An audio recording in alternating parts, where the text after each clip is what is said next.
25 hidden Easter eggs in Disney and Pixar movies. Animated movies always hide some references that without a hint would be impossible to find out. In this video, we will show you what interesting Easter eggs the animators have hidden in the movie Luca and what other surprises you haven't noticed in your favorite movies over the years. Before we start, make sure to like this video and subscribe to the channel. Released in 2020, this Pixar movie was a hit and has such a touching plot, making it hard to pay attention to the Easter eggs right away. However, there are a lot of them. For instance, in the scene where 22 in the body of Joe Gardner is involved by the street music on the subway, if you pay close attention, you can see a mysterious combination of numbers on the trains. Does it remind you of something? Yes, this is a reference from Monsters Inc., which was a code to describe a hazardous material breach. Another curious scene in the movie is when Joe's soul arrives to the great beyond and malicious 22 takes him to the Hall of Everything. And just like the name says, this place has literally any item in the world. Hence, it would be odd to expect Pixar's animators not to take advantage of this opportunity to put stuff from other movies in there.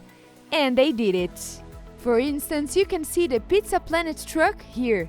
It first appeared in Pixar's debut film Toy Story and has been featured in nearly all of the studio's work ever since. Even Dory from Finding Nemo tried to chat with him. There is this weirdly shaped rock from Cars, the spacecraft, the Ancient from WALL-E, the Cinderella Castle from Disney intro, a funny lamp from the Pixar intro, the attraction that Duke Caboon rides in Toy Story 4, the tram car in the Aztec Pyramid from Coco, and the blimp from Up. Yeah, we admit that this is a record of references in one movie scene. In addition, they also put references to movies that haven't even been released yet. In one of the scenes in So on the Streets of New York, you can see a colorful poster saying Visit Porto Rosso. But there is no such place in Italy, but it exists in the movie Luca, which was released a year later. The most recent work by Pixar, Luca, is a touching movie about an adventure of two kids on the Italian coast. And seems like the screenwriters decided to go all in and put a lot of references in it. In this scene, you can see the underwater helmet worn by the main character. Does it look familiar? Yeah, this is a copy of Nemo's house where he lived while being kept in the office of the dentist Philip Sherman.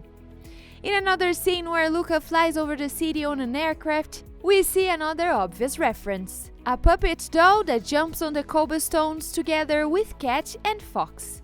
These characters all being slightly different clearly represents the characters of Pinocchio. And given that Pinocchio was based on an Italian fairy tale, this reference just had to be in the movie. Another hidden Easter egg from the classic Disney world is a Donald Duck figure in the room of the main character's friend Julia. If history had followed the plot of The Good Dinosaur by Pixar, we would probably have these reptiles living side by side with us until today. This is another movie full of cool references.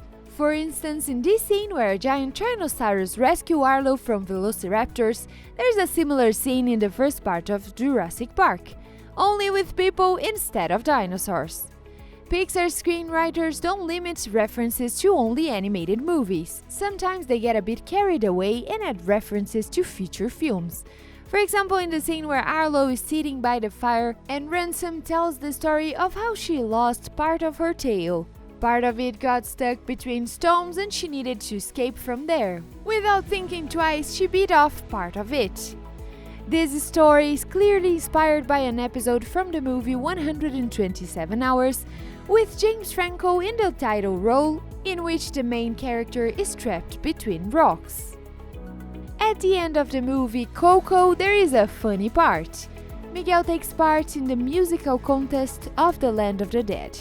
There are many presentations of single artists, rock bands, and a very strange dude who tries to play all the instruments at once. Do you see anything familiar here? Look again. Yes, he's wearing the same t-shirt as the evil Sid from Toy Story. We don't know why though. Maybe you could help us, write a comment below. Another cool reference was that Coco was released a little less than a year before the premiere of the second part of the cult movie Incredibles. So Pixar decided to gracefully reference the superhero sequel in one of the scenes.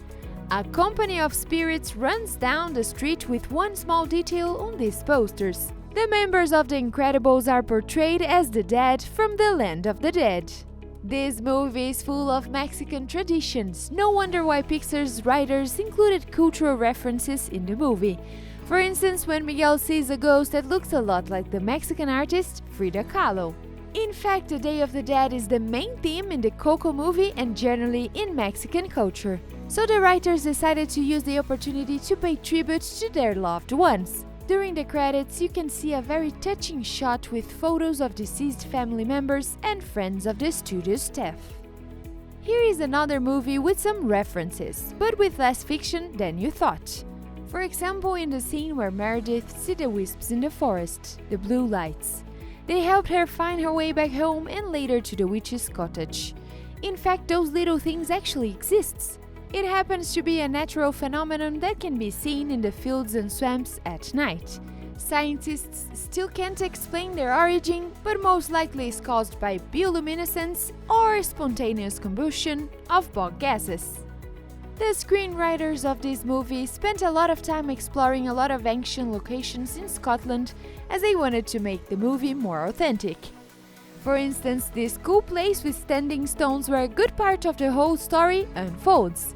This same location is almost identical to the ancient Cavendish stones. If you haven't noticed this Easter egg, don't worry, we will show you.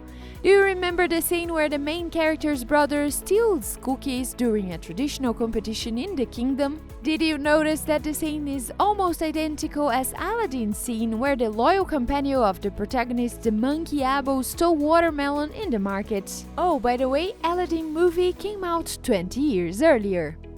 Here is another fresh movie from Pixar Studio, Raya and the Last Dragon, which is also full of Easter eggs. And here is one.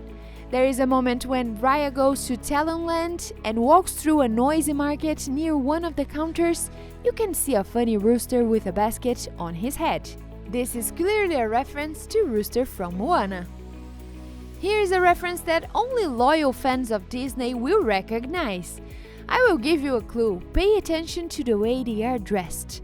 Did you find it? Yes, this is Mickey's hat from Fantasia. And one more cute Easter egg, the kitchen of the same tavern is run by a rat, which is very similar to Remy from Ratatouille.